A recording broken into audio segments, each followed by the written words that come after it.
Pumunta ako sa Ultra Mega Supermarket at sobrang nadismaya ako mga mare, kaya naman tara, samahan niyo ko.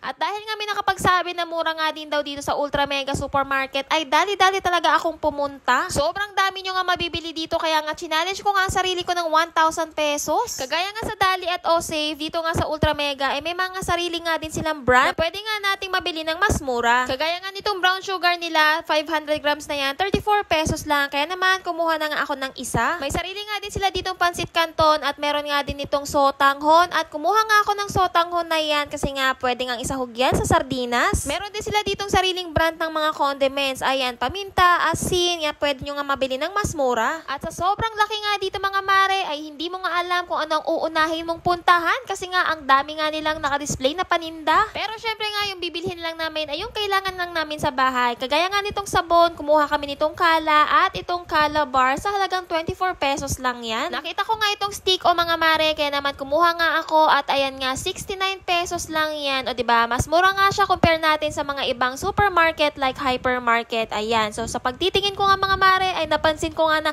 puro alikabok itong mga paninda nila at malapit na ngang ma-expire. At first pa lang nga nang punta ko dito mga mare ay napansin ko nga na medyo maalikabok na nga ang kanilang paninda at nakita ko nga itong marshmallow na malayo pa naman ang expiry date pero inaamag na nga. Kukuha nga sana ako nitong Chips Delight mga mare pero grabe naman talagang alikabok, hindi ko mahawakan. Sa mga nakita ko nga na yon sa paglilibot namin ay parang ang tinamad na nga akong mag-grocery. Kaya naman bawat kuha ko nga ng mga pagkain kagaya nitong manghuan ay tinitignan ko nga ang mga expiration date o goods pa naman nitong manghuan kasi one day lang naman ubos na yan sa amin. So ito na nga mga mare, meron din ako dito nakitang big time cheese, ayan 88 pesos lang. Pero grabe, tingnan yung alikabok, just me marimar. Tapos nakita ko nga itong bagoong alamang ng Barrio Fiesta at nagbabalak nga sana akong kumuha. Oo, kasi nga gusto ko sana yung maliit lang yung sachet pero mare, pagkatingin ko nga ng expiration date, just me March 2024, expired na. Huy! Kaya nga binalik ko yan at nagtingin nga ako nitong mas malaki. Ayun, nung pagka-check ko nga ng expiration date, ayan, medyo matagal pa. So, kaya naman ito hanggang October. Baka nga maubos pa ito ng October. So, kumuha na nga ako ng isa. Tapos, ito din mga mare, expired May 7, 2024. O, so, ayan, nakadisplay pa din. Nakakaloka. Pero, chinecheck ko nga din yung iba mga mare at nakikita ko nga na goods pa naman ng expiration at medyo matagal pa. Kagaya nga nito na July 2025. Pati nga pala yung mga alak dito mga mare, chineck ko expiration date ay mabuti naman ay goods na goods. Kagaya nga nito gintong-gito. Nasasangla pa yan. Kaya nga payo ko sa inyo mga mare, no, bawat punta natin ng mga grocery, mahalaga talagang tinitingnan natin yung expiration date. Kesa naman nga na mas makamura nga tayo, no, pero magkakasakit naman tayo. Parang mas lalo nga tayong napamahal doon. Kaya nung okay nga itong toyo, ay kinuha ko na nga. Dito pala mga mare, may mga promo section pala sila. Oo, yan yung mga naka-bundle-bundle. Tapos may mga save 15 pesos at meron kang ayun, may libre ibang product. Kaso nga lang mga mare, nung nagtitingin nga ako dito sa kanilang promo section, hindi ko nga makita kung magkano ba yung mga price nila. Ano ba ito? Huhulaan ko ba ito o ano?